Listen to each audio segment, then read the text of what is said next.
Praise the Lord. ஒரே ஒரு வசனத்தை கூட காண்பித்து கொடுக்கிறேன். சங்கீதம் 69வது அதிகாரம் 19வது வசனம்.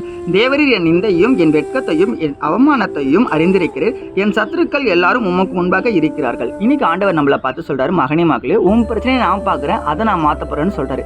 ஏசப்ப நம்ம பிரச்சனையை பார்க்குறாரா? கண்டிப்பா நம்ம பிரச்சனையை ஆண்டவர் இன்னைக்கு பார்க்குறாருங்க. தாவீது பார்த்தீங்கன்னா, தாவீது வாழ்க்கையில அவர் நாட்டுக்கே ராஜா வந்தாலும் தாவீது சொல்றாரு, என் வாழ்க்கையில எவ்வளவு பிரச்சனை வந்தாலும் எவ்வளவு போராட்டம் வந்தாலும் ஆண்டவர் அதை பார்த்துருக்காரு, என் வெட்கத்தை அவர் மாற்ற போற சொல்லி விசுவாசமா இந்த வார்த்தையை சொல்றாருங்க. இன்னைக்கு உங்க வாழ்க்கையில நீங்க விசுவாசமா இருக்கீங்களா? நீங்க விசுவாசமா பிரேயர் பண்ண முடியுதா?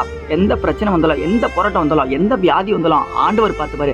அவர் எனக்காக செய்ய போறாரு. இந்த 2025 என்னுடைய ஆண்டா இருக்கும். என் வாழ்க்கை மாறப்போற ஆண்டாகும். நான் ஆச்சரியமான காரியங்களை பார்க்க போகிறேன். என்னுடைய வாழ்க்கைக்கு எல்லா பிரச்சனையும் மாறுண்டு. நீங்க விசுவாசிக்கிறீங்களா? நீங்க ஆண்டவருக்கு உண்மையா நீங்க இருக்கும்போது விசுவாசத்துல ஆண்டவர் உங்க வாழ்க்கையில அற்புதத்தை செய்ய போறாருங்க. இந்த வசனத்திலே சொல்லப்பட்டிருக்குங்க, உங்க வெட்கம் மாறப்போகுது, உங்க நிந்தை மாறப்போகுது, உங்க சூழ்நிலை மாறப்போகுது. எப்ப மாறும் அப்படின்னா, நம்ம ஆண்டவரை தேடி போற பிள்ளைகளா நம்ம இருக்கும்போது தான்.